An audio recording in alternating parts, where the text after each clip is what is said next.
It wasn't a perfect debut. In fact, there were moments that made some fans squirm. A 1-4-5 performance from the free throw line is the kind of stat that screams in silence. But here's the twist. That frustrating night in Las Vegas might be the first chapter of something much bigger. During the game, Matt was kind of telling you there's plenty of game left, like when you had a couple misses early on. What were those conversations throughout the game like with him and just the coaching staff in general?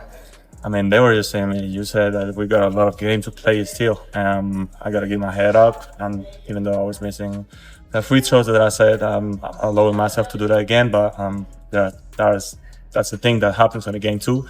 But, they were just giving me confidence again for my own ball.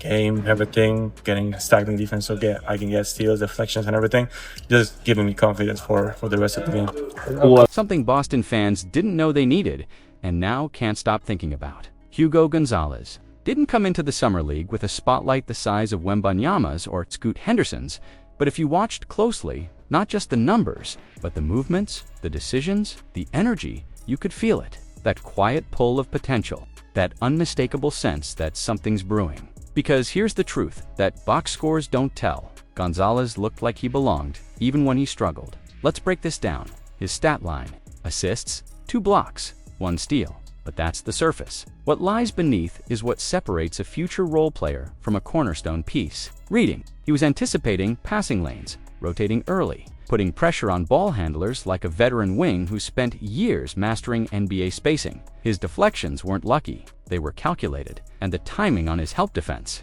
Elite-level instincts.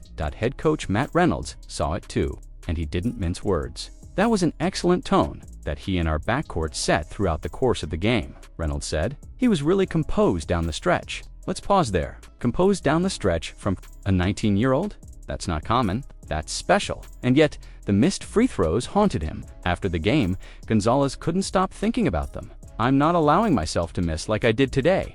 Is Brad Stevens quietly preparing a championship insurance policy no one saw coming? With the NBA offseason in full swing and Boston's frontcourt reshaping in silence, a critical question looms. What if the Celtics' most important free agency move hasn't happened yet? Think about it. Kristaps Porzingis is gone. Luke Kornet is gone. Al Horford may be next to follow.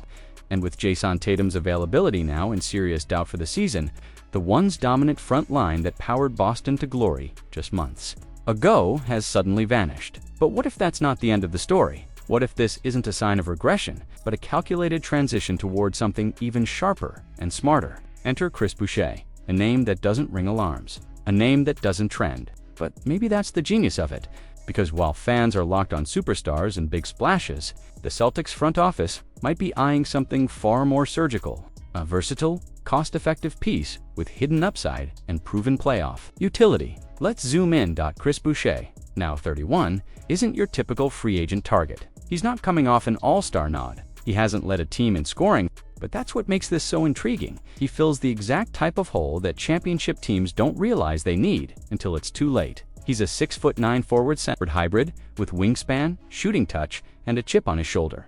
Over the past few seasons with the Raptors, Boucher developed into one of the league's most efficient floor-spacing bigs, quietly drilling over 36% from deep, while continuing to protect the rim and crash the boards. Need a stretch 5. In a small ball lineup, he fits. Need a weak side shot blocker who can defend in space. He fits. Need someone who can plug in beside Jrue Holiday, Derrick White, or Peyton Pritchard and not disrupt offensive rhythm. He fits, and the best part, he's cheap, experienced, and available. But here's the twist that makes this more than a depth move. Boucher's skill set directly complements the Celtics' new-look bench unit, which now leans younger, longer, and more suitable. Neemias Queta brings energy and size, but lacks spacing.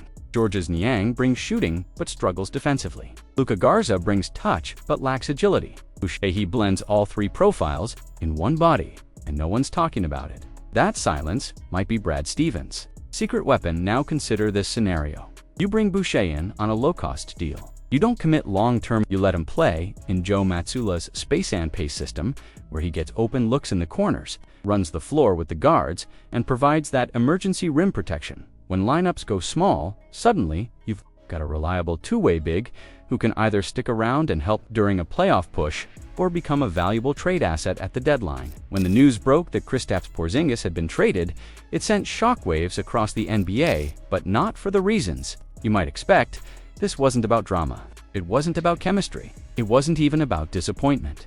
No, this was something far more strategic, more calculated, more Celtics. Because here's the part nobody's talking about. Boston didn't just trade Porzingis, a season that, by all accounts, proved he could be a perfect fit next to Jason Tatum and Jaylen Brown. He protected the rim. The Celtics won a title with him in uniform. On paper, he was supposed to be part of the long-term vision. So why trade him? And why now? That's where things get interesting. The timing was surgical. This was the year to reload without blowing up the core. And Porzingis, with his expiring contract worth over $20 million, became the key to unlocking future flexibility. But here's the shocking part. Boston didn't have to attach picks to move him.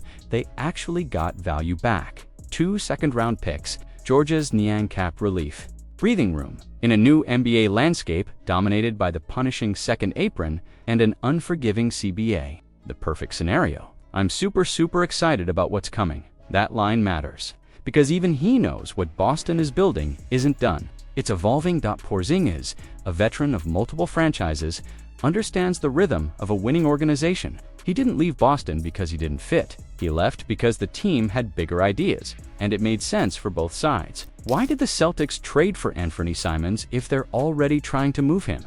Or is there something bigger going on behind the scenes? It was a move that caught many by surprise.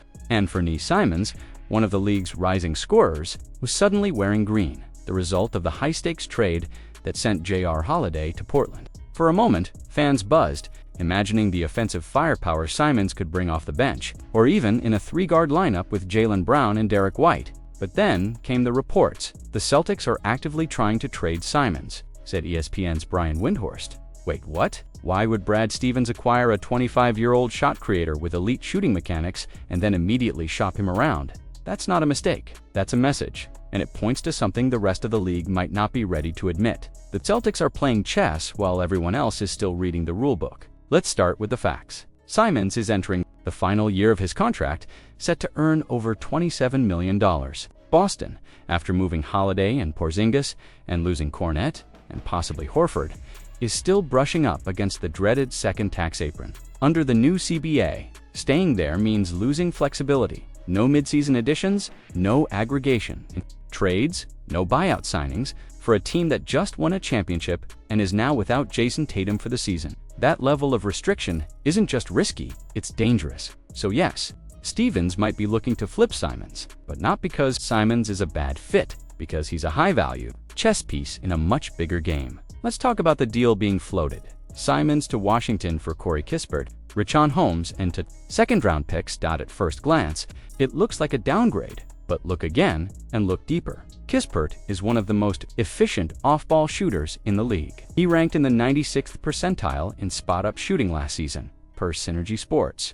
In a Celtics offense that thrives on drive-and-kick action, his gravity alone could open lanes for Peyton, Pritchard, Jaylen Brown, and Derrick White. And Holmes. He may not be a household name, but his skill set matters. He's a high-motor big who can finish in the pick and roll and protect the rim without demanding touches. Boston doesn't need a star center. It needs someone who can eat minutes, switch on defense, and stay out of the way. Holmes fits that bill perfectly, and he's locked in on a manageable deal.